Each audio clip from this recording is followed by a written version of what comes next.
Hey YouTube, it's Jared here, and today we're going to be discussing lucid dreaming. We're going to go over what it is, how to train your mind to be able to do it easier, and I will even recommend a 30-module lucid dreaming course that will take you from having had no lucid dreams to having as many as 2 to 3 per night. Imagine all of the things you would be able to experience if you were effortlessly having 2 or 3 lucid dreams every single night. Before we get started, please like and subscribe to my channel so you don't miss any of my future videos on the topic of lucid dreaming, and not just lucid dreaming, but all things to do with personal growth and self-development. This channel is about helping you reach your full potential, and lucid dreaming is only one small component of that. So what is lucid dreaming anyways? Lucid dreaming is the practice of becoming consciously aware that you are dreaming while you are still asleep and dreaming. Your mind is awake, but your body is still sound asleep. Imagine if right now you were to look at the room around you and realize that it, the screen in front of you, and even the sound of my voice were all just creations of your own subconscious mind. What would you do?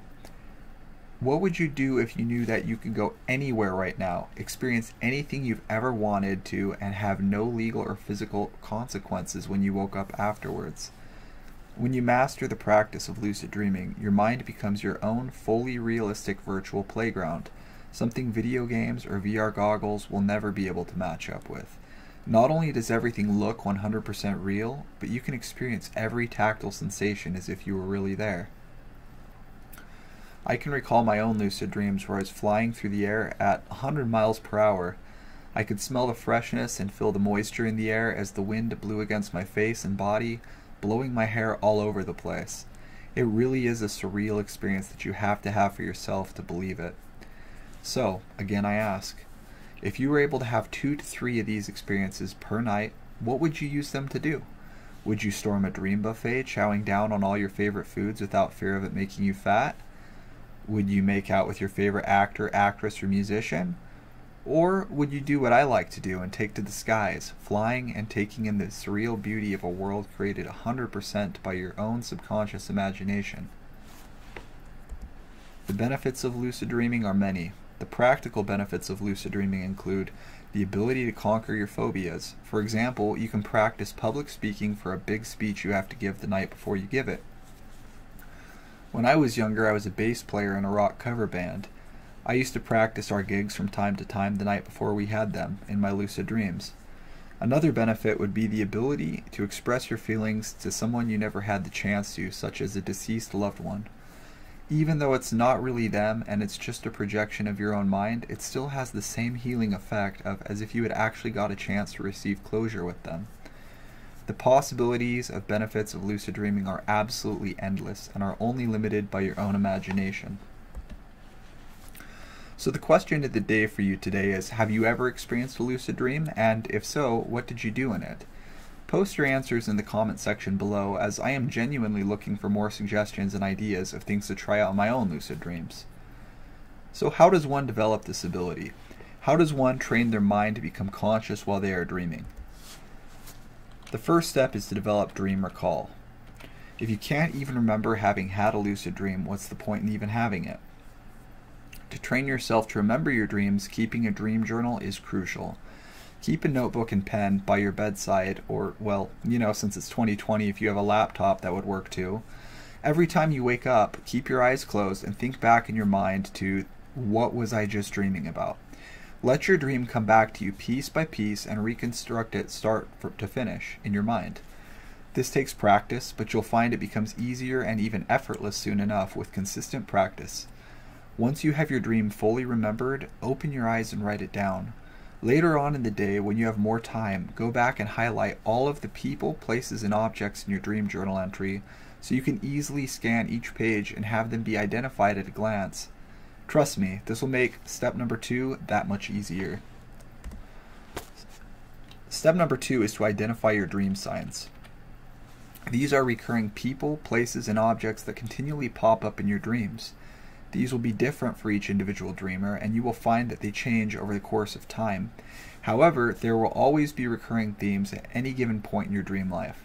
Once you identify what these are over the course of, say, 2 weeks worth of dreams, make a list of them. Step number 3 is to train yourself to perform reality checks. Now, Once you have identified your personal dream signs, train yourself to do a reality check every time you see them in your waking life. As far as reality checks go, don't think pinching yourself works. As I said earlier, you have 100% tactile sensation in your dreams. That means you can feel yourself pinching yourself as if you were wide awake doing it. My favorite reality check is to simply look at the palm of my hands. When I am dreaming, they will be different than they look when I'm awake. For example, I may have 6 or 7 fingers instead of 5. The main thing I look at, though, is the mole on the second segment of my ring finger. When I'm dreaming, I may have 2 moles there, or maybe it will be on a different segment of a different finger. Another reality check you could do is to close your mouth, plug your nose, and try to breathe. If you are still able to somehow breathe with your mouth closed and your nose plugged, you can rest assured that you are dreaming. If you have a digital watch that you wear, look at the time on it, then look away and look back. If the time distorts, or if it says a radically different time when you look back, then you are dreaming. So as I said, do a reality check every time you see one of your dream signs in your waking life, and eventually this habit will carry over to your dream life. But be patient, as this process could take 1 to 5 weeks, depending on how consistent and vigilant you are with this practice. You should also be practicing reality checks every time something strange happens in your waking life. This could be anything that is out of the ordinary. Maybe your girlfriend or boyfriend dumps you. Maybe your ride is late to pick you up. Maybe you unexpectedly get a new pet or a promotion at work.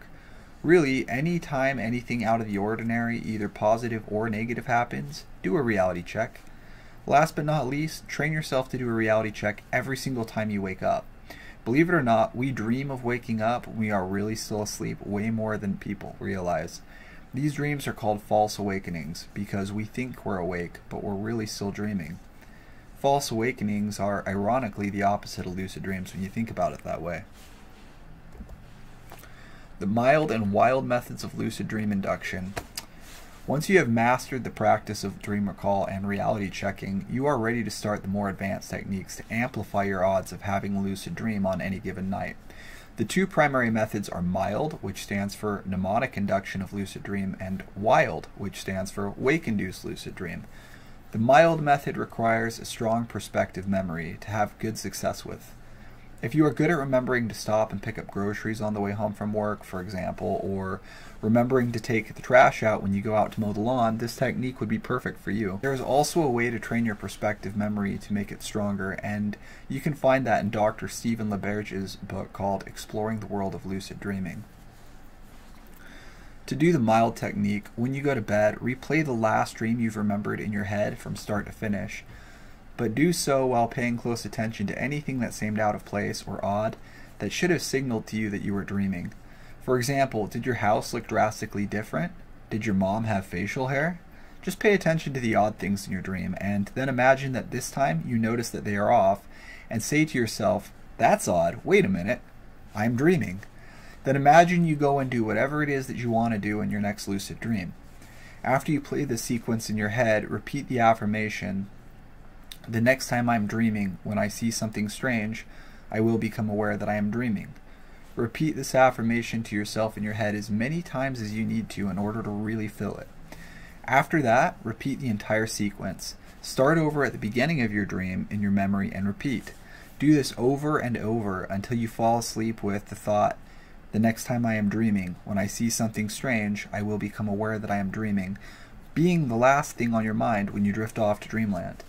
When you do this successfully, the odds are greatly increased that you will in fact notice something out of place in your next dream and realize that you are dreaming. The wild method involves falling asleep consciously. In other words, whereas with the mild method you lose consciousness when you fall asleep and then suddenly wake up in your dream. The wild method has you maintaining consciousness the full time. You literally bridge your conscious mind through all of the stages of sleep that precede REM sleep, and you watch the dream world form around you until you are immersed inside of it. I have done both techniques, but I prefer mild method because the wild method requires you to pass through sleep paralysis without freaking out and waking yourself up. Sleep paralysis can be quite terrifying, as all manner of shadowy, demonic figures and nightmare creatures assail you while you are laying there unable to move and helpless. If you, like many others, are someone who frequently suffers through sleep paralysis anyway though, this technique would be the easiest for you. You just must stay calm and wait for sleep paralysis to transition into a lucid dream. In order to do the wild method, you should be sufficiently sleepy but mentally alert simultaneously. Go to bed and just focus on the sensations of your body on the bed.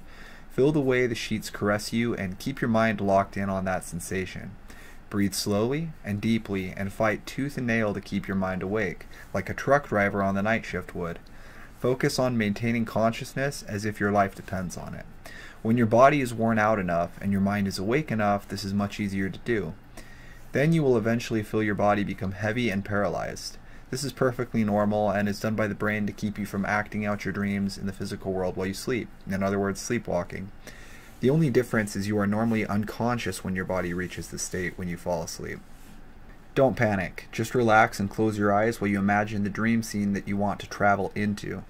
Imagine yourself spinning in circles with your arms out while visualizing your ideal destination.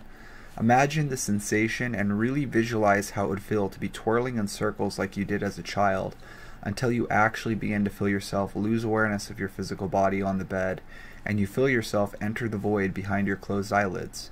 At this point, you should be experiencing the kinetic sensation of if you were actually spinning in a circle with your physical body. Keep twirling, and it's only a matter of time until you appear in a dream scene. It may not be the one you were thinking about, but just make of it what you will when you get there. So my question for you all is this: which of these techniques do you prefer, the mild method or the wild method?